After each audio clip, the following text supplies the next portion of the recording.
TNMP, the Nerdy Misfit Podcast, with your hosts, Connor O'Neill and Matthew Hughes.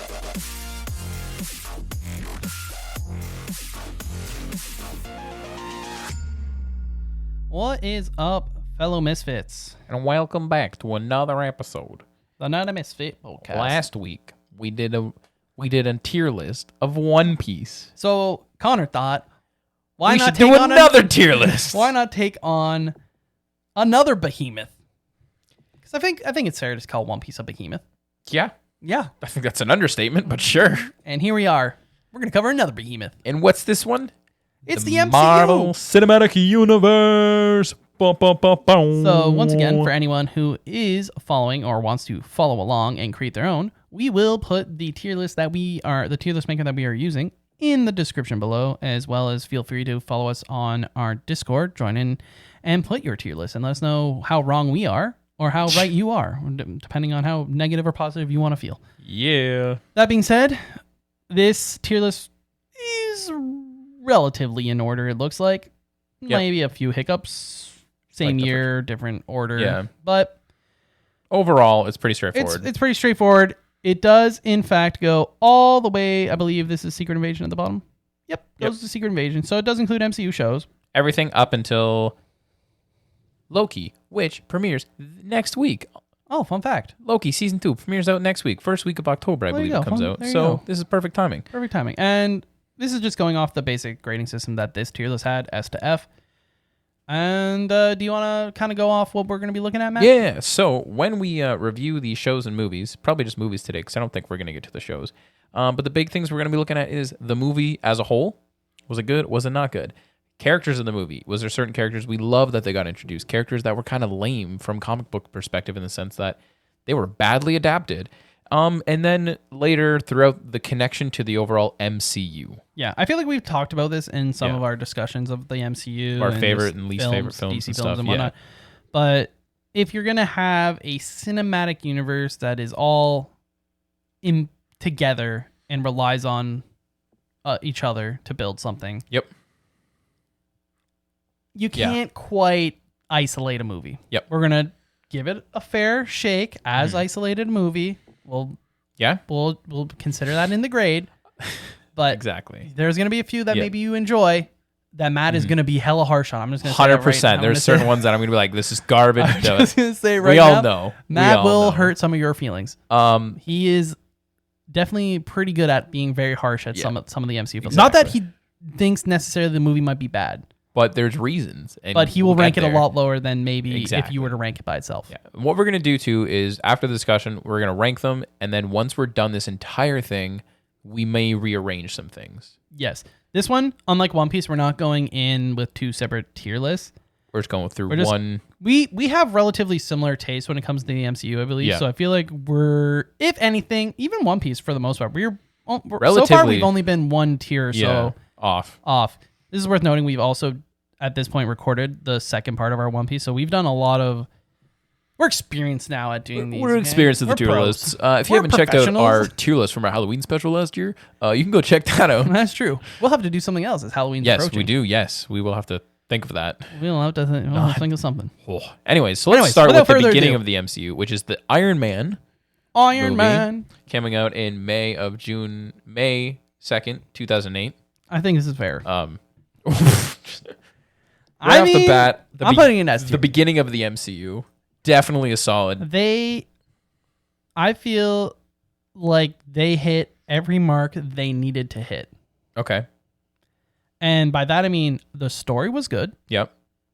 The CGI was great. Phenomenal It for look- 2008. Looked amazing. Yep. And this cannot be understated. Probably the most important casting. Oh, Of most the MCU. definitely. Yeah. No, the MCU would not have the face that they have. Robert Downey Without Jr. Robert Downey as Jr.. Tony Stark. Yeah. I don't think the movie in comparison to some of these movies is the best anymore. No. I just think the overall importance of getting everything right. The beginning of it, a good, solid superhero origin movie. Great casting. Jeff Bridges as Obadiah. Oh, that was great. Beautiful casting. Sucks that this was the only movie we got to see Terrence Howard in as Rhodey. Yeah, he's a good actor, but But I don't the like, money, the greed, the money and the greed, and like even like looking back, I like Don Cheadle, phenomenal. No, he roadie. He took it on. Seems weird if we were to put Terrence Howard. I just don't know if it would have the same feel. That's fair, and we'll never know. Yeah. For me, yeah, I put it as an S. The impact it had, obviously, on the entire MCU. The importance of getting everything right. If you're Kevin Feige, and you're pitching this unheard of idea, you can't do that if this movie's not a success. Yeah. I mean, to be fair, they did not have it all planned out either. Bringing us on to a non-success. Well, no. We got one more second. Something to note about Iron Man 2, because I'll be giving the random film facts, is the director of this one. No, I was thinking about the Hulk. Oh, no, I'm talking about Iron Man still. Oh, we're still but we're still talking about Iron Man, because the man that directed Iron Man started with directing a hit movie called Elf, and then directed Zathura, the space adventure, the weird space Jumanji, and then ended up directing Iron Man, played a pivotal character in Iron Man and the MCU later on. The MCU as a whole. Because Happy You're right. is great. We would not have the Mandalorian. Oh, wait, no, we're talking about Iron Man. We're talking about, but also I think that has to do partial with this. Of the success that Jon Favreau had in helping start off the MCU, and then him jumping in to help with Dave Filoni and the Star Wars and everything like that, is definitely pivotal to understand that Jon Favreau was the first director of the MCU. I think, to me, that's important to mention. That's fair. Okay, that's but fair. Moving on to the movie that no one really likes, which bugs me. Is the Hulk. The Incredible Hulk. Sorry. If you say the Hulk, we're thinking of the Ang Lee 2003 really bad CGI film. Well, sometimes the years aren't kind to you. It's true. But to be fair, that was like 6 years before this. So anyways. This one's tough to rank early on. Yeah, June 13th, 2008, Incredible Hulk comes out. We got, no. Can't go. It's the thing is, because Mark Ruffalo, this is the issue I have. Because if Mark Ruffalo was in that, if he was in that, I think it would have been a little bit better. I really like... Mark Ruffalo's in it. It goes to the D tier. E for Edward Norton. Exactly. There you go. E for Edward. Look, the movie as a whole is okay. I don't think the movie's great. I don't think the movie's great either. The CG's definitely better. Yep. The downfall of this film is that we get introduced to some great characters. Abomination, Thunderbolt Ross. Yeah, okay. But Abomination isn't even important until phase what? Well, 4? That's the thing. Same with Ross. Ross doesn't show up back until Civil War, which is like phase 14 movies later. It upsets me. This movie, unfortunately, does belong in the E. I don't care what people say. It has, in my opinion, one of the best post-credit scenes of all time. The beginning of everyone waiting in a movie theater for the end of credits. Exactly. The beginning. Iron Man has one. It's Nick Fury shows up at the end. He goes, "What if I do? We're gonna talking about the Avengers Initiative." Yeah. And then you're like, okay, whatever. But yeah, because no one knew these movies were going to be connected. Yeah, no, exactly. So you're sitting in the movie, post-credit scene. You see Thunderbolt Ross. If you were even sitting there. If you were even sitting there, because no one did before. No, the X-Men movies did it. Pirates of the Caribbean did it. But so people were like skeptical about it, but not to the extent. I would say Marvel is the one who created people waiting. Yeah. But yeah, so Thunderbolt Ross, he's sitting there having a drink, and then all of a sudden Robert Downey Jr. walks into the scene. I remember watching and everyone's like, "What?" I was so just confused. Yeah. And then he just does the classic line of, "What if I told you we're putting together a team?" It's like, "Oh, I have a problem. You should talk." Well, you should listen. And it's just like the real beginning of what is going to be the most successful film. Yeah, foreshadowing at its finest. But yeah, otherwise, yeah, special effects, really meh. The fact that it's a different casting, kind of for me, it's kind of rough. I mean, they do make reference to it later on, but it's fine as a joke. But yeah, unfortunately, E tier. Yeah. Good post-credit scene. A couple important characters. Some good fights, a little bit between Abomination and Hulk. I thought it was a good, solid fight overall. Woo! Dude, how high is it going? Woo! Just because it has that one cool suit scene doesn't mean it's a good movie. I didn't see. Okay, I'll take that. Movie as a whole, recycled plot from the first one. We got a guy who's got a lot of money, wants to make a big suit. First appearance of Don Cheadle. Great. There's some great scenes in here. Yep. I love the court scene. Don Cheadle, like Rhodey walks in. Tony has no idea that he's working with like a representation of the government or anything like that. Tony casually takes over the screens to show that Justin Hammer is being stupid, making his own suits and everything. great. And I'll let you talk about the suit. Yeah, there's the F1 scene. There's the F1 scene that happens when he's fighting Whiplash. And if you are a 90s kid, you probably ended up watching some 90s Iron Man. And one of the coolest things about that, I mean, for me as a kid, was watching Tony Stark whip out a suitcase and the whole Iron Man suit like folds out and he just walks into it, and that's how he becomes Iron Man. And it just, I don't know, for a kid that's just epic. It's an epic scene. The CGI and that's good. Is just there's a lot of pressure in that because I think it's like Happy trying to like push it out of the thing, and like they recreate it so it's not to a T the way it was in the cartoon. No, but it's done good enough where you're like, okay, this is like kind of more realistic to the real world, I guess. And it's just what a nostalgic look back. Like it's so great. First appearance of a different style Iron Man suit too, because he's got the triangle. Yeah, on the suit instead he's of the got circle. an addiction. The start of his suit building addiction has begun. Yep, and first official appearance of Warhammer. Sorry, not Warhammer. War Machine. Warhammer is something else. Otherwise, I mean, the villains were okay. Yeah, Whiplash was Justin Hammer was meh. I thought that I can't remember the name of the actor, but I thought he did a good job as like Justin Hammer for the kind of like Sam Rockwell, I believe. He really did have that like douchey arrogance. billionaire. Yeah, that douchey arrogance to him that I think he nailed. But that was Yeah. The Rhodey fight was decent. I think that's probably the best part. Yeah. But still just meh. I think C's it's a middle ground. Wasn't great. Yeah, I feel like as we worst. go through, it's possible we might be lowering this. Yeah. But we'll put it at C for now, which is dead middle of this tier list.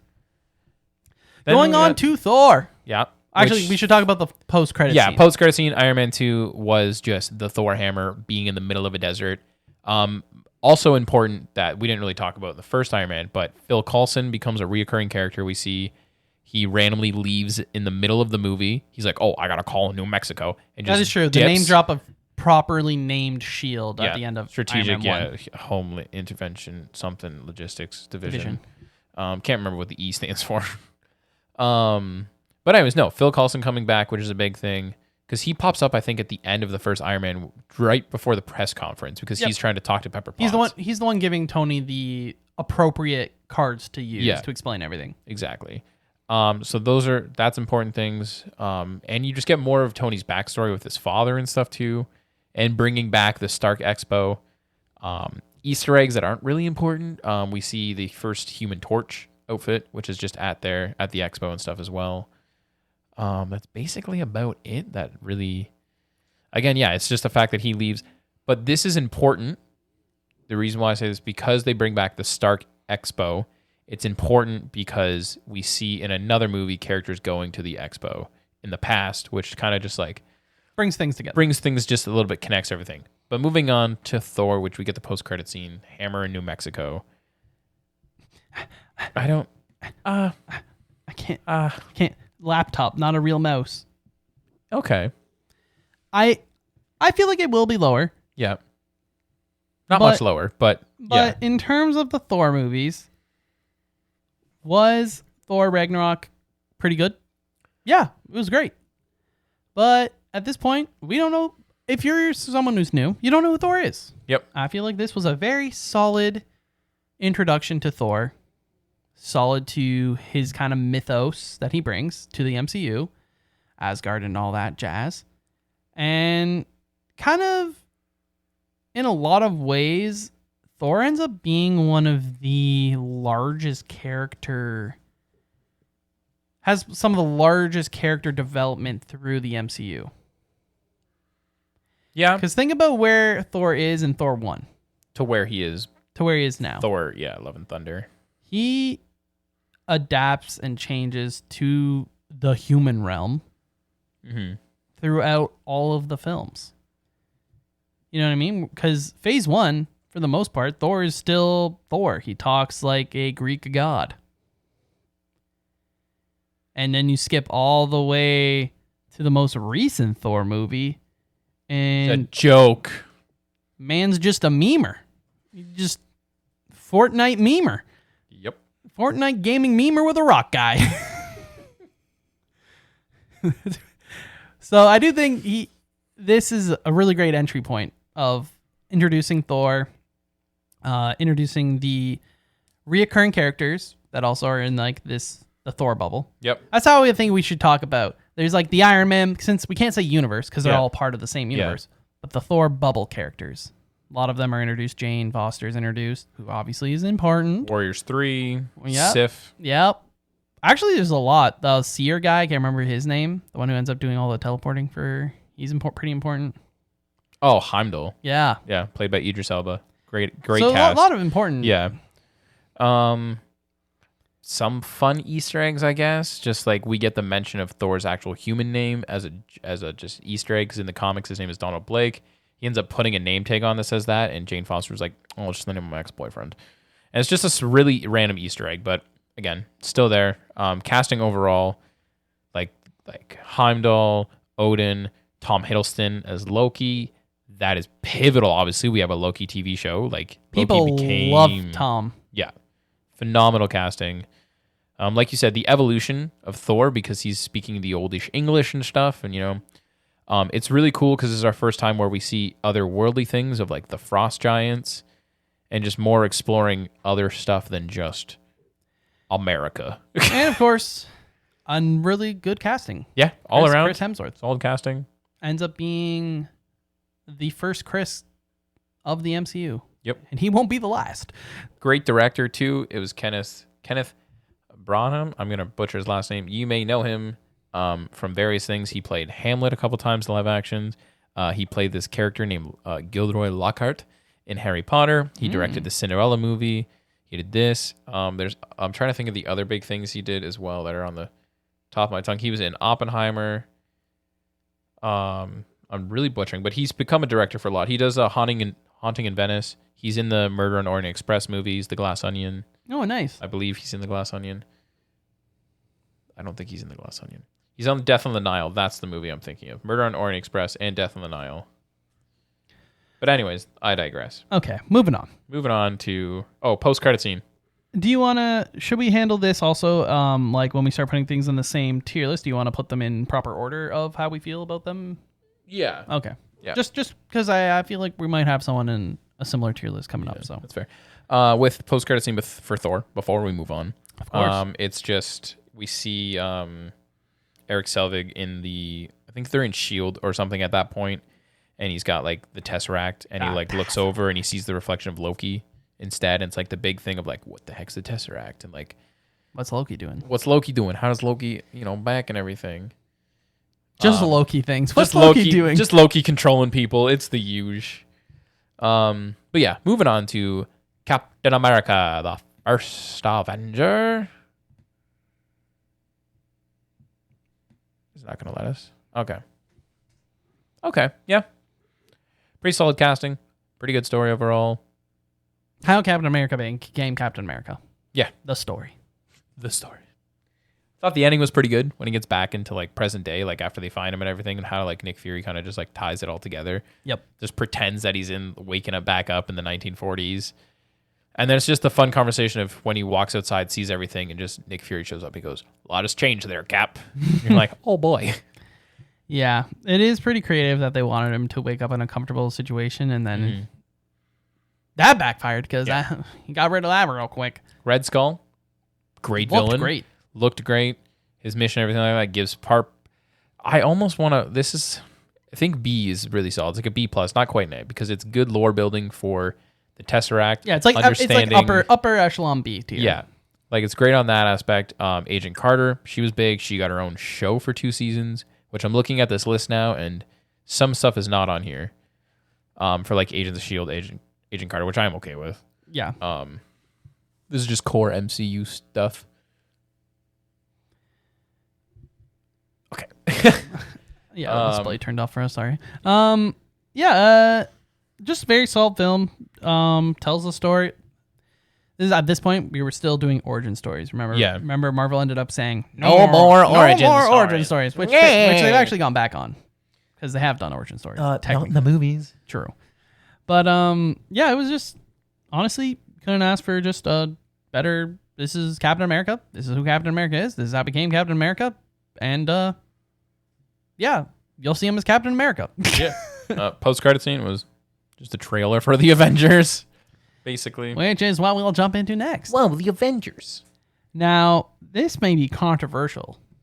The thing is, if you're putting the first Iron Man, yeah. I say it might be controversial because it is the first Avengers movie and we haven't put anything in A tier yet.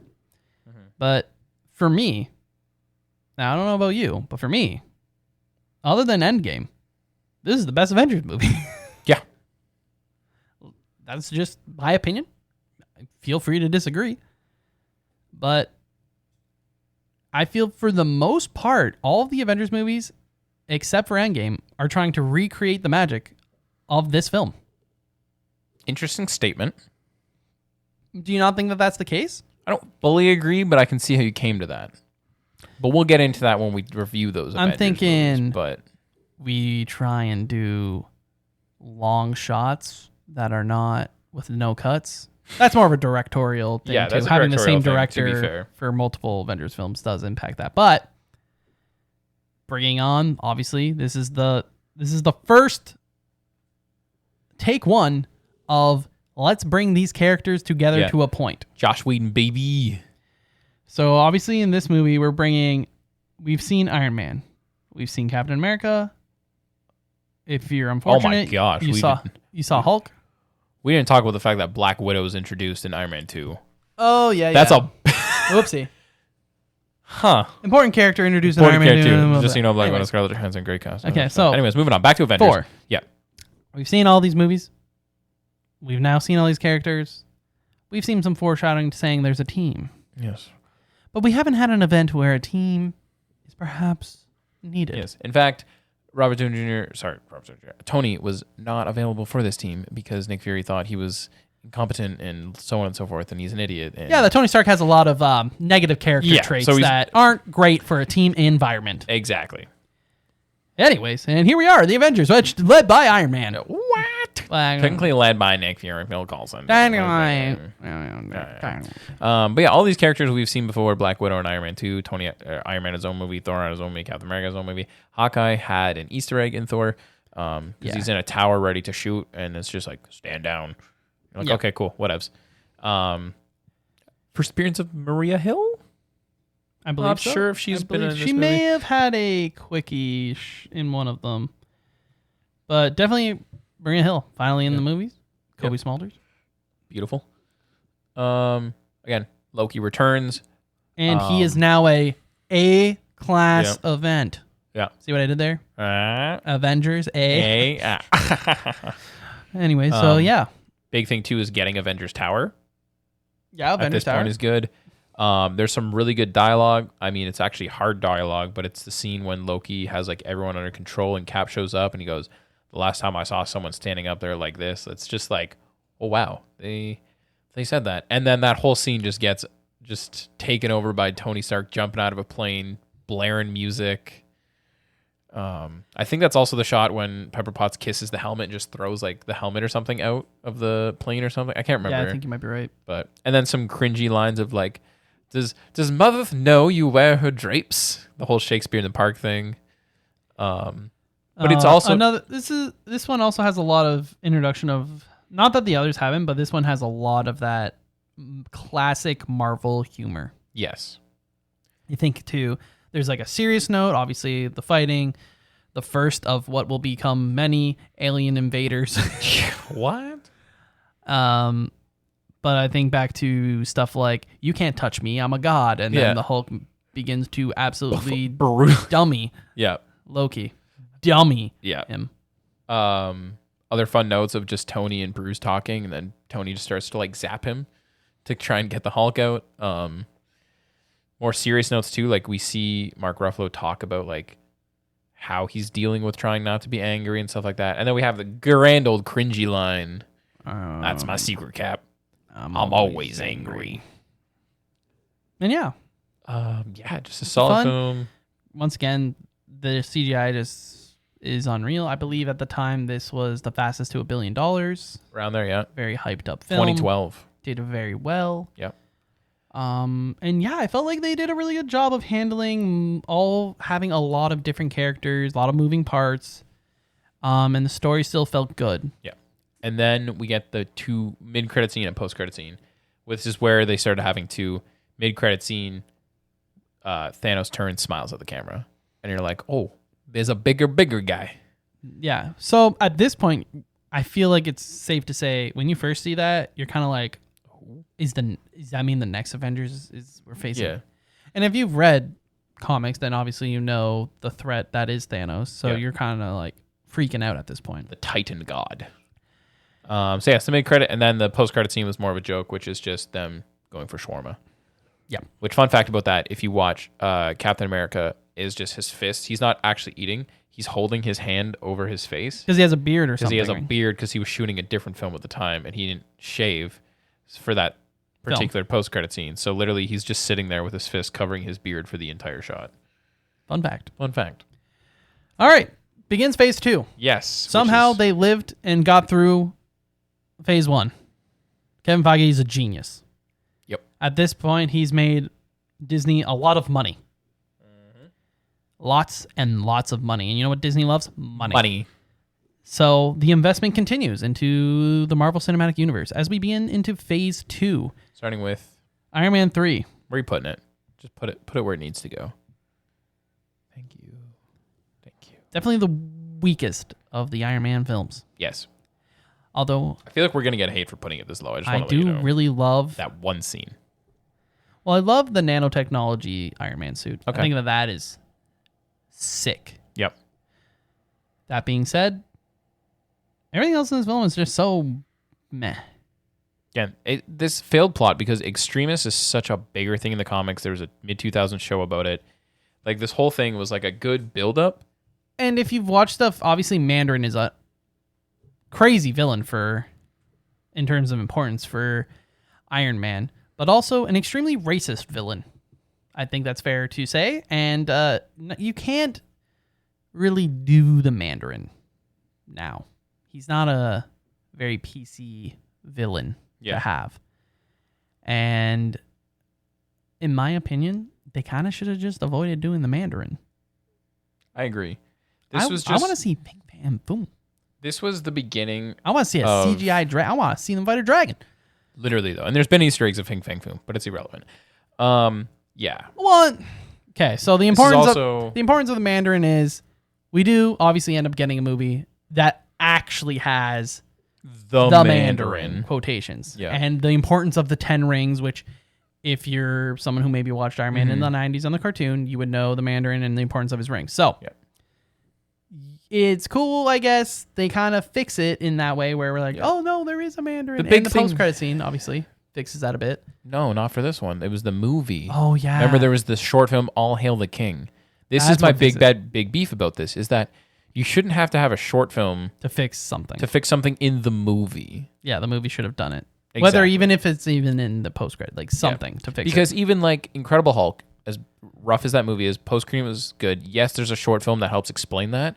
But if you don't watch that short film, you still understand the post-credit scene, right? But if you watch Iron Man 3 and you're like, oh, the Mandarin's a joke, but you're like, Is Iron Man 3 also where we end up having a couple kind of retcons to some of the history or time plots of what happens at certain times? not really. That's later on. That's Spider-Man. Oh, is that Spider-Man? Yeah, because they mess up the title time. Well, I just because at this point we have obviously Tony is just obsessed with making suits. Yeah. And just Well, no. Yes and no. Because the only benefit of this movie, and that shows progression of Iron Man, is he's dealing with PTSD from going through the wormhole. yeah, So and that, dying. Yeah. So that's big. But again, it's just for me, the only really good scene is when he calls all of the suits and we see like in that final fight and we see all of the suits. Yeah, it's cool. I'm like, that's really neat. Because then there's a lot. It's just all Easter eggs. Essentially. All Easter eggs. If you Seeing all watch the the different 90s, everything like that. The Pepper Potts power But- stuff. Oh, when she puts on, so Rescue, that's her name in the comics when she has an Iron Man suit on. Not that that's mentioned or Yeah. even talked about. She throws it on for a second and then to survive, because I think like their house gets exploded by the Mandarin in quotations. Just not. This is in my bottom 3 of The kid MC. he ends up. The kid who doesn't show up for 13 years. At the end of this film, he gets the surgery, correct? Yeah, which we just don't ever mention ever again. That apparently he randomly, the whole thing that made him Iron Man, but his heart thing and he just gets fixed at the end. And we just never mention that because every other shot that he's in moving forward, he's still got it. Which we just accept. And then the post-credit scene is also just poop. Mm-hmm. Because this is the cringe, arguably, in my opinion, also one of the worst post-credit scenes too. Oh, here you go. We're going to have to do a post-credit scene tier list. Well, because he's like chatting or whatever, right? And I'm pretty sure the post-credit scene is just, it pans over to him talking to someone, and then it just pans over to Bruce just sleeping. And then he's like, dude, I told you I'm not that kind of doctor. Because it's like a psychiatrist appointment kind of style. Yeah. And you're like, that's kind of stupid. Yeah. Tony's got a lot going on. What are you going to say? Which brings us to... it brings us to this one.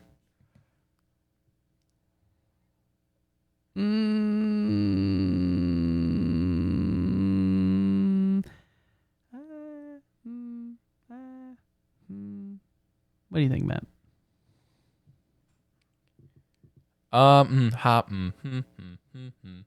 Just put there. No, there you go. No, we have to put in E. Because of the credentials that we said going into this. Yeah, it has an Infinity Stone. Yes. Literally, that is what's bringing this up. That's the only reason why. Yeah, that's the only reason it's an E. This is, again, personally one of my least favorite films. I've only ever seen this movie once. I think I've seen it twice, and I couldn't tell you. I mean, that makes it bad for us ranking it, that we can't remember it, but it also says a lot because... I remembered. It was boring. Yeah, it was boring. Don't get me wrong. Malekith the Great, I don't know. He was the dark elf of the movie. Yeah, the dark elf, the evil. Also, this is a weird fun fact that we should mention for some reason. This is around the time that Disney bought Lucasfilms. So, fun fact of all of Phase 2, there is a character that loses a hand/arm in reference to Luke Skywalker. Like, the whole cliche of Star Wars, someone losing a limb. Every MCU film in Phase 2 does have someone losing an arm or a hand in Disney reference just to flexing. that. Do I remember who it was in Iron Man 3? No. In Thor, I'm pretty sure it's Loki. But I digress. This movie, really meh. Do we see more of Asgard? Yes. Pretty neat. Goes back to we see Cool city. Cool city. Jane Foster's kind of sicky sick. She's got the ether. She got the cancer. She got that's later. That's later on. She got the ether. We see the return of some characters we've seen from the first Thor movie. It's just... Oh, this is the whole... I think this is where we think that at the end is where Odin is supposedly like gone and Loki's pretending to be Odin. Oh, yes. I remember that. Thor's mom dies, I think, in this movie. Depression. Because, she does die in this movie. Can't confirm because that's referenced in Endgame. Yeah, that's where he goes back. Yeah, and then he's like, and he doesn't want to leave. Again. And he doesn't want to leave. Yeah. Mama's boy. I think we see a new style of costume. He's back. He's mostly just speaking regular English at this point. He has begun to speak regular English. The modern English, I should say. Not true modern the old English. time English. And we get the Infinity Stone. Yeah. That's that. And 2 credit scenes. This would be the technically second Infinity Stone. Third that we've seen. Yep. We see one in Loki's staff and the Tesseract. The Tesseract. And then we see the ether, which I think those are the only 3 that we see so far. 2 credit scenes. One's a mid-credit scene, which is big foreshadowing for things coming up because we see Sif and the Warriors 3, I think, or some of them, bring the ether to the Collector. Ah, the Collector. Which is a big thing, and this is not when we see Howard the Duck. That's a future post-credit scene. Well, we've seen the Collector now, so... Yeah, which is big in theory, but there's no payoff for the Collector, in my opinion. It was unfortunate when we actually kind of go to the Collector. Yeah, Nowhere. I think that's what his place is really called. But the actual Collector, it's like so short-lived. Which is unfortunate because he's such a cool character. Weird character. Yeah. Other one is just because Thor and Jane call the whole relationship off. They break up or whatever, and then the credit scene is Thor popping out on the balcony, and they share a kiss. Natalie Portman's expensive. Which is funny because that's not Natalie Portman. in that scene. It's not? It is Chris Hemsworth's wife. Oh. Fun fact, because I couldn't remember if it's not. But I because just they mean couldn't- Natalie Portman is expensive, which is part of the reason probably Yeah. why she ends up. Yeah, that's why I was surprised when she came back. Well, let's just skim it. But yeah, I don't know. It's a movie. It's a movie. Not Thor's the got his best. hammer. Thor's still got Mjolnir. It's part of the MCU, and you need to watch it if you're watching the MCU. Loki, I think, dies again in this movie. Whatevs. Yeah, he does a lot. Anyways, Captain America: The Winter Soldier. You want to talk about this one because this is one of your favorites? I'm pretty sure. okay, so Captain America: Winter Soldier at the time, for sure, this is peak MCU. We're bringing together different elements that we've been introduced to, different villain organizations, good guy organizations, Yep. different characters. We're bringing them all together, but not necessarily in an Avengers level event, technically. Now, when this came out, I thought that it was easily the best MCU film to date. Matt did not actually see it for a pretty significant amount of time. I want to say you had, I watched it I'd say probably around Ant-Man-ish time. yeah. Like you watched it more, so you watched it before Civil War than you did watching it in general. And the problem for Matt is it's one of those scenarios where something is hyped and built up so much that it just didn't quite hit that spot for Matt. Yeah. I just thought one, I really like Chris Evans. I think he's a great actor. Mm-hmm. Two, just seeing kind of Cap be part of S.H.I.E.L.D., because that's essentially what he is. He's basically a S.H.I.E.L.D. agent. Fancy one. A fancy, important S.H.I.E.L.D. agent. Yep. But that, for lack of a better term, he's just a S.H.I.E.L.D. agent with a decent clearance level, I would say. Yeah. And You say that, but I mean, it's well, he's still nowhere near Phil like Coulson died in the Oh no, I'm not saying he's a Yeah. high clear. I just mean in terms of other agents, he's higher. And he's basically just treated like a S.H.I.E.L.D. agent. It's cool to see how he adapts to the new world and how he kind of goes his day to day doing missions and whatnot. And this is all kind of just blown out of proportion when he sees his boy, the boy that he thought was dead that fell off a train. who just A happens long to be time ago. a pawn used for terrorist Russians. used for terrorism. Exactly. The one and only Winter Soldier. And yeah, I just Sebastian Stan. Great casting. great casting. The return is Fun fights between Yep. the two of them. in that And- whole apartment building. I'm pretty sure this is And that shows movie. the naivety, is that the right term, of Captain America. Yeah. The Naruto-esque nature of Captain America, of being like, no, let's not kill him. I taka no jutsu him back to who he is. Yeah. And yeah, maybe that's not the most fun. We'll see a lot of the Hydra Storytelling. stuff too gets Yeah, introduced. and this is what it ends up. This is the payoff, I think, of the film, which is Hydra is everywhere. Yeah. Because at this point, S.H.I.E.L.D. is this immaculately amazing, broken. Got fancy Agency. helicarriers, everything. Just it is. The knowledge that they have is god tier. Yep. Nick Fury may be a watcher in the comics, but in terms of just earthly, he's the watcher. In terms of just the United States and potentially the world, if you want to go that far, but definitely of the United States, Nick Fury knows everything. Yeah. And he's got little whisperers everywhere, giving him knowledge. Hint, hint. Nudge, nudge. It's the most recent Marvel product. He's got people everywhere. Exactly.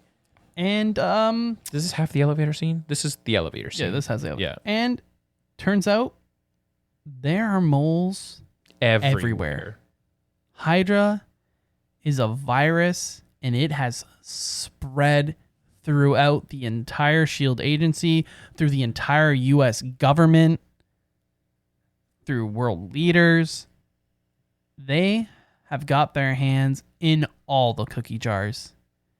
And like a crazy, crazy domino art, a domino falls, and it's just chaos. Everything falls. And we see Poetic. it's amazing. This it's so deep, and just The impact it has, because this is building up to a second Avengers. Yeah. This is also the fake death of Nick Fury, right? Correct. Yeah. And the impact is more so that S.H.I.E.L.D. is no more. S.H.I.E.L.D. is what created the Avengers, for lack of a...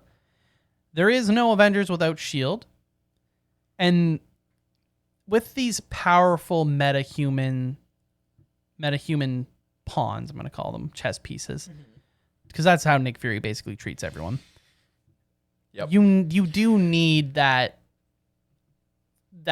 puppet master to bring the things together to create a goal for them to attack. Yep. So for me, I think that Civil War brings a new level to the MCU. Winter Soldier, you mean? The Winter Soldier, sorry, yeah. Brings a new level to the MCU in terms of we start getting a lot more political. Yep. There's a massive political effect from this in the landscape of the MCU, and it's getting rid of one of the broken powers that seemed kind of untouchable. Yeah, I would agree with that for sure. So it kind of destabilizes a lot of what we know in current MCU lore. Otherwise, I mean, two mid-credit scene, post-credit scene.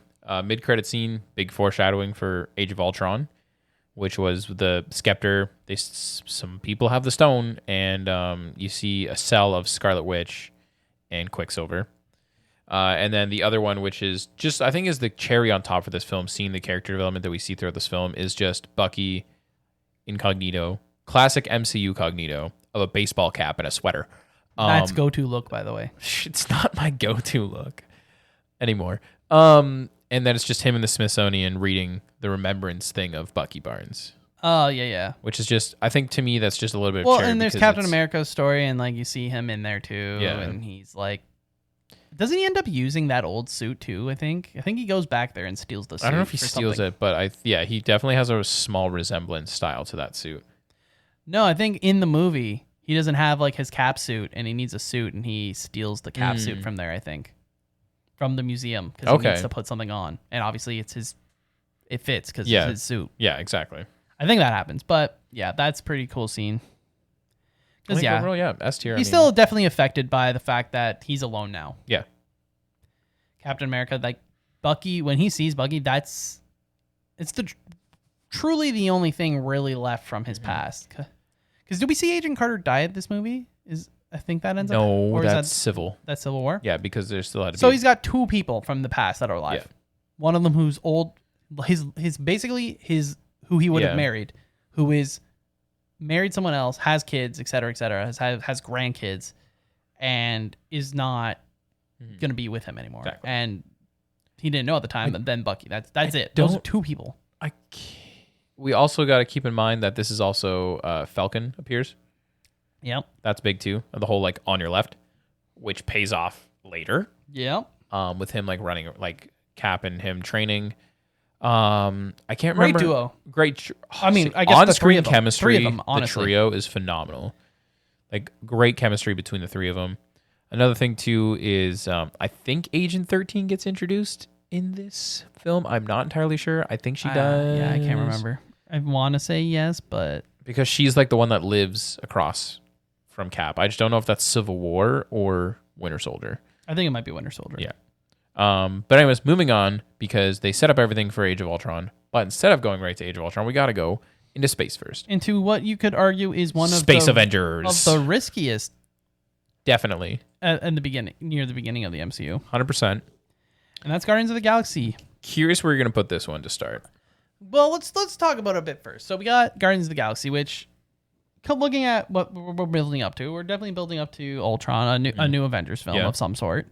At this point, we don't know it's Age of Ultron. Mm-hmm. And, well, we know it's Age of Ultron, the people, but we haven't seen anything in the MCU to allude to that. Yeah, exactly.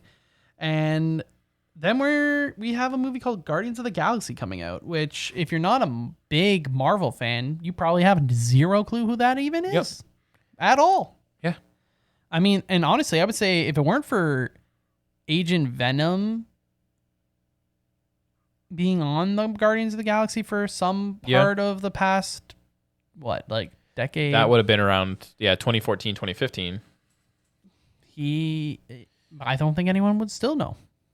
Just a very, fair to say C tier, probably? It depends, because I'd say arguably C tier to start, because the team that we see in this movie is not the original team. Yeah, I'm just thinking about comics. Just a C tier team. Yeah, the original OG team, definitely C tier, because no one knew any of these random characters. Well, I shouldn't say nobody. I'm sure there's fans. There's fans of the old Guardians of the Galaxy, and then we got the more modern Guardians of the Galaxy, which is what we see now, because all of these characters were relatively made within the last 40 years.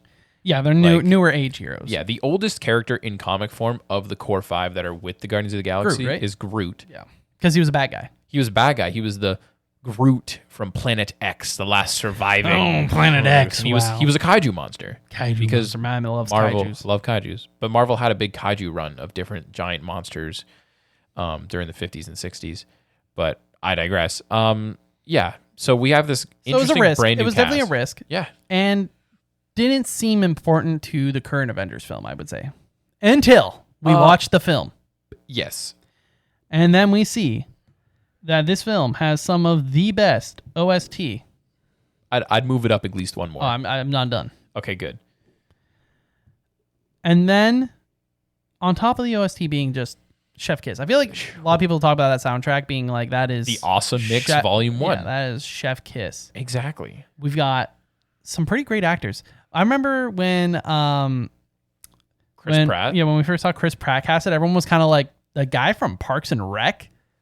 Yeah, is gonna be in a Marvel film. Yeah, and he worked as the main character. Because if you were to just be like, oh yeah, the guy from Parks and Rec is gonna be in, you'd be like, oh cool, I can't wait to see what gag character he's playing. Well, even that, if you don't know him from that, you know him from the supporting character from Wanted. Yeah, which a lot of people don't even know. But and then we've got the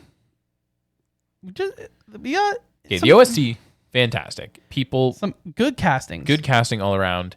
Random casting. If you look at, like you said, the dude from Parks and Rec, and then you have a WWE star. Yes. And then you have Zoe Saldana, who's been in Avatar. Yeah, as the she's been in some crazy films. She's like, okay. And then you have Vin Diesel voicing a tree. And then you have Bradley Cooper voicing a raccoon. Yeah, and honestly, in a very fun movie. Yeah. I feel like the movie really kept you going. You're always bopping. Yeah. You're smiling a lot. You're having a good time. Great. Acting great. In space. Everyone loves space. We had a jailbreak scene. Always a good time. It was just a fun, very fun movie. And guess what? We had an Infinity Stone. Exactly. And we get explained on what the Infinity Stones are. So I'm putting it as our first A tier. 100%. I agree. Great soundtrack, great acting, great story, great on massive impact on the MCU as a whole. And not only does it start building that Infinity Stones more, but like you said, we then get introduced to the importance of what the Infinity Stones are. At this point, you're like, oh, the story's actually finally come together. This puts James Gunn on the map for being a big director. Yeah, James Gunn's first film. Obviously, for Marvel. He only does Guardian films, but still, it pushed him. They killed it, and it was a risky endeavor. I think doing Guardians of the Galaxy as a team. There are definitely some other characters or a single character movie that they probably could have done that would have been a safer bet. But I wouldn't have it any other way. But it was. We had some Easter eggs. Nathan Fillion, of course. It was just fantastic, and I'll say it is the best Guardians film in my opinion. I agree. I 100% agree with that. But mid-credit scene, Groot dances to a song by the Jackson 5, and you see Drax just sharpening his knives in the back. And then the other Chris scene is Cosmo the Superdog shows up because in the film, the Collector ship basically gets destroyed. Yeah. And it ends with Seth Green, I believe it is, voicing Howard the Duck. And you're like, cool.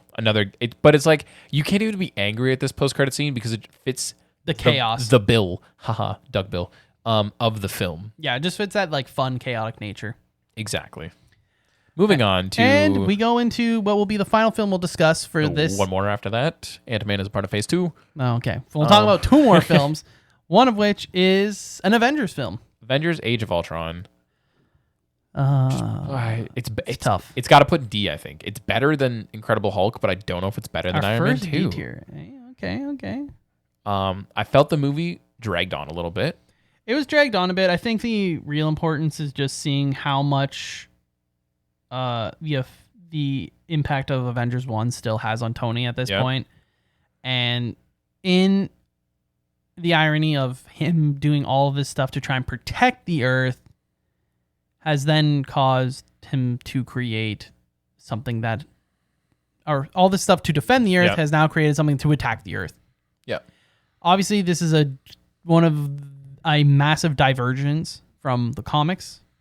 Ultron is not created by Tony Stark. Created by Hank Pym in the comics, who we meet in the next film. movie. But yeah, he's it's definitely a divergence from the comics, but this is when we start seeing that the MCU is its own beast. And they start taking movie only lore. Yeah, I would say. I mean, this is when and they have to start, and stuff got fully introduced. They start to start handling things because the MCU at this point has blown up to be, it's just a crazy beast to be honest. And you can't just you can be inspired by stories in the comics, but in no way are they ever going to do those stories justice. And that goes for, obviously, Ultron's a good example. Civil War is another example where I do feel like they handled it well. For what they had. For what they could do. You're never going to have the scale. It's going to be so hard, so expensive to do it to a proper scale. And you don't have the characters that have been built up to have that same impact. If they were to have Hank Pym show up in this film and just randomly create Ultron and I don't think it would have the same impact. What makes it have this impact is kind of that betrayal that all of the other Avengers have when they realize it's Tony's fault. Mm-hmm. That kind of like, Tony, what are you doing? And just like talk to someone, figure it out. Why, Now the thing is, this film is iffy for me, and the thing is that there's good things they added, and there's things that are not so good. Like Scarlet Witch and Quicksilver not being mutants because at the time they didn't have the rights to that. I'm sure if they could retcon stuff, that'd be very different, but they can't anymore. With unless if it's a throwaway line on a future film, I might be upset. Like, oh, you remember these guys from earlier? Yeah, they were mutants the entire time, by the way. And he's dead. But yeah, Quicksilver dying. Yeah, Quicksilver dying. Fun character. Thought the casting was really good. Obviously Scarlet Witch. Becomes a mainstay. We see the second run of Avengers. We see the team growing. Scarlet Witch, Quicksilver, Falcon more. Vision as well. Yeah. In this one. I'd say also a retcon from comics, obviously not created with Jarvis and the Infinity Stone. Couple things that I do enjoy about this movie is not much, but the two things that come to mind is the subtle hint that the hammer can move, because everyone's getting drunk and they're trying to. They're all having a good time, and Tony they're like, and Rhodey. They're talking about the hammer physics. Yeah. Tony and if you put it down in an elevator, and then like Tony and Rhodey have the Iron Man hands gauntlets on, yeah, gauntlets, and they're trying to do it. And then like Cap just like walks over and just touches it, and you see it like fans over to Thor, just being like, "Wait, what?" He nudges it. I think the best part is how hard Cap looks like he's trying to lift it. Do you think he knew? I think he knew. How would he know? I don't know, but I think. Did he lift it beforehand? That's what I mean. Just like a random like. Did he, or is he just? Because I don't want to say cocky, because that's not really what Captain America comes off. I don't think he's cocky, but I think when he like pulled it just lightly, he could see it, but then he didn't want to be like, "Hey, what's up, guys?" Vision, you know? Yeah, I think he just kind of. I think for me, the thing that goes through my mind is Captain America is just such a goody. Yeah, goody two shoes. And I think he knows what that would do to Thor's ego. Yeah, that he knows what that would do to Thor's ego. And he knows it doesn't matter. Yeah, exactly. It's not important. Everyone's having a good time. He doesn't need to lift it. Another good scene. I'm 95% sure it's a movie. It's a conversation Hawkeye has with Scarlet Witch. And it's just it's like a serious conversation, but it's also a funny one where she's like panicking about trying to help. And he's like, listen, there's a crap ton of robots out there, and I have a bow and arrow. You can stay in here, but if you go out there, then you're a hero and you're one of us. And to me, it's a very powerful line, because Hawkeye does not have like, if you look at the Avengers, he's Usopp. He's Usopp of the Avengers, essentially, because he's targeting weapon and everything, but he still gives good advice, and he's a good person, right? So when he has those moments on screen, because the funny thing is that if you look at the grand scheme of the MCU, he has a lot of character development, but it's in small little parts. Because I think we'll get into more of this in Civil War. He doesn't get as much screen time as others. No. but he's a solid actor. And when he's on the screen, he doesn't take the scene, but he fits in really well and has, like, to me, there's never been a bad scene with Hawkeye in it. Like, the chemistry has always been good for him. Yeah, he does a great job. But there's like those two big things. Otherwise, it's just kind of meh. Post-credit scenes even kind of meh-ish because it's just Thanos picks up the gauntlet. I wasn't a big fan of a lot of Ultron's jokes either. No, I mean the voice acting was good. It's the gentleman. We do get the Black Panther villain gets Claw. his arm cut off. Yeah. See? Phase 2. And obviously the hint at like all the vibranium. And Vibranium and Ucilius Claw, played by Andy Serkis. Which is definitely at the time, like I knew nothing about Black Panther. And I know you're the one who was like, hey, like, did you know that that's like one of Black Panther's villains? Big villains, yeah. And we were like, oh, okay. And at this time, I don't remember Black Panther. It probably was announced, but might have been announced or like in the early works. Yeah, and that was like, okay, so we're definitely like... Yeah, well, we've seen Wakanda as an Easter egg because it's in Iron Man 2 when he's having the conversation with Nick Fury. There's the map, and Wakanda's one of the spots. Yeah. But again, that is such a subtle Easter egg. So just building that there is, yeah, we're probably going to see Black Panther. Yeah. And then, Easter egg, Thanos walks in of random wherever, picks up the gauntlet. I don't know if he says, fine, I'll do it myself or not here. But it's just like as a reminder of the viewer, like, oh, so there's he's still around. He's still doing his thing. But at this point, we know what the gauntlet is. We know what he's searching for. We've had we've seen some of the Infinity Stones. We've seen 4 at this point. And we're thinking, oh. Because I think the way that they introduced some of when they were doing the phases, they just said it in an Avengers film. They never... Yeah.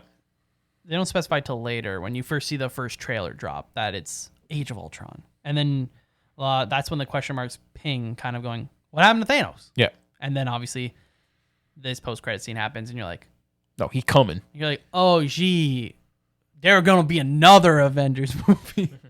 Oh, they got a bigger team. And this Avengers movie had to be weak so that the next 2 could be strong. It's true. Moving on to the final of Phase 2. Ant-Man. I'm honestly gonna say it's a solid movie. I'm gonna say high B or low A. I don't think it's as good as Guardians, but we can let's put it in B to start. I just think this is, for me, I don't know. I thought it was hilarious. Oh, I thought it was a great film. I thought the humor was really spot on. Yeah. We have the introduction of that one character who tells the stories, like just Michael Pena's character. Yeah. Oh man, those scenes are just. But I got the van though.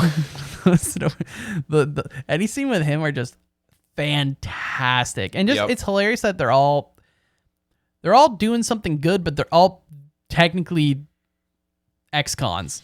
No, there's no technically. They are all ex-cons. And they're like, oh, we're doing something good, kind of, but we're stealing, but it's for the greater good. It's fine. We learn more because Hank Pym shows up. He quits S.H.I.E.L.D. in like the 80s, does his own thing, and then we have... He doesn't like the Starks. Yeah. Surprise. Then we got the whole Pym Industries. We get introduced to... Pym particle. Yeah, and what's Yellow Jacket's actual name? It's Warren something. Can't remember his name. Oh, the one that's currently in charge of Pym Industries? Yeah, because he tries to take over and like makes the Yellow Jacket suit. How it's basically Iron Man 1? Yeah, pretty much. It is literally Ant-Man and Iron Man. Very close. Very similar, except he didn't have to steal a suit. He just made one. But Ant-Man stole one from a vault in a basement of an old man. But it's okay because the old man let him because the ants. It was all part of his plan. Yeah. If I'm going to show this in the Discord when this episode comes out, but this film has one of the most amusing advertisements for this film. I don't know if you've ever seen it or not. It's Michael Douglas who plays Hank Pym and Scott and Paul Rudd. And they're literally on screen, and it's just Paul Rudd like slapping his legs or whatever, and then you just hear ants. And it's just Michael Douglas going, ants, yeah, I've seen this. Ants. And then Paul Rudd goes, Ant-Man. And that's literally the whole advertisement. And you're like, this is what happens when you have someone who's known for being a comedian, a comedian. Exactly. Both of them, really. Yeah. We find out Quantum Realm. A lot of big drops. Yeah. Quantum Realm. Obviously, the Pym particles are very important. Ant-Man's a very cool character. At this point, I believe we already knew that we were getting a Civil War. Yep. Which is... We weren't sure how this was all going to play out. Yeah, we weren't sure how the thing was going to play out. It was just... I think there was part of us that thought the Guardians were going to be there for Civil War at one point. Like I thought the Guardians were going to be there for Ultron. That's true too. Yeah, like it was the way it was set up. Yeah, They were actually one of the first. I think they're the first that we saw that a character isn't necessarily just going to be jumping right into. Yeah, we don't see them for another like 6 or 7 movies. We see Guardians into the big ones, which is interesting. Yeah, but yeah. Overall, just thought Ant-Man was a really solid film. Had a fun fight with Falcon. It foreshadows a lot of other things, like you said, like the quantum realm. Obviously, is important for all basically any future Ant-Man film. Yep. And it's just... This is the first film where we see Cassie, who's played by, I think, 4 actresses in this MCU. I just think what this film does is it's not as popular of a character. Mm-hmm. It did well. Yep. And it just is it just seems harsh, but I feel like it's the start and the fall of the MCU in a way. Because at this point, we've had, what is this? A good chunk of films. Yeah. But this is kind of where we really starting to see just the cookie cutter. Yeah. Take X Marvel character from a comic. Make an origin film. The villain was going to be someone who has to do it better. Someone that's obviously related to them or is like affected by past things. So in this case, it's Hank Pym. Someone that's totally connected to him. Hank Pym can't do everything himself. He has someone else do it for him, basically. And just add that humor. Yeah. Hey, bada boom, you got a good movie. Which means a good movie, though. It's a good movie. Add some foreshadowing. Boom, shakalaka. Yeah. And lots of foreshadowing. By the fall, I mean just that whenever we just get some of those like one-offs or they don't really know what to do next, it just kind of feels like that's what they do with the character. Yeah. You know, like even if they are different, it's just we start really getting that, it's a superhero film. I know what's going to happen. Yeah. And I mean, hey, I love superhero films, so I keep watching them. Yeah, exactly. But I just mean like I definitely see why people are getting tired of them now. I agree with when that. you look at how often it does happen. I think this is the second last origin film they did for a while, though. Yeah. In regards to this movie as a whole, pretty solid. It's not a great connection to the MCU to start, but Falcon shows up. We have the first mention of, indirectly, Spider-Man, because Scott Lang's like, well, we got web slingers and stuff. And you're like, okay, what do you mean? What do you mean? So that's a big thing. We see the prototype for the Wasp suit at the end. I think that's the post-credit scene, I believe. Yep. Yeah. Mid-credit scene, foreshadows. Yeah. Hank Pym shows Hope Van Dyne in advance. He had unfinished prototype of the Wasp suit. Again, mentioned the quantum realm, you said. I think I think this was kind of smart in a way, though, because this brings the lore back to Earth for now. Yeah. Because you had Age of Ultron, which was like such a big deal. You have Guardians of the Galaxy.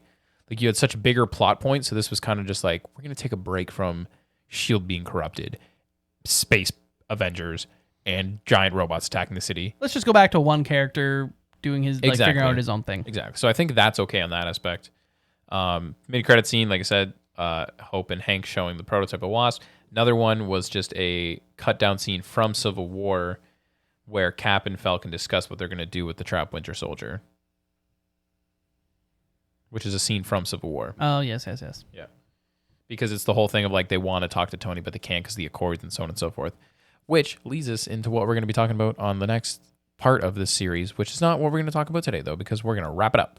So stay tuned for MCU Phase Tier List Part 2. We'll start with Phase 3. Phase 3. Which will be Civil War, which is a fun film. Exactly. I feel like we're going to talk a lot about that one, but in a good way for the most part. Hopefully in a good way. Hopefully in a good way. But yeah, if you guys have enjoyed, make sure to drop a follow on all of our socials and follow the podcast on Spotify or whatever you are listening to us in. Podcast, whichever, however. Exactly.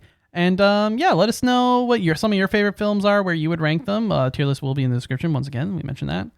And yeah, we'll see you guys next week. And let us know, are you going to be watching Loki when it comes out? Exactly. Let us know. See ya. We'll talk to you soon. Bye.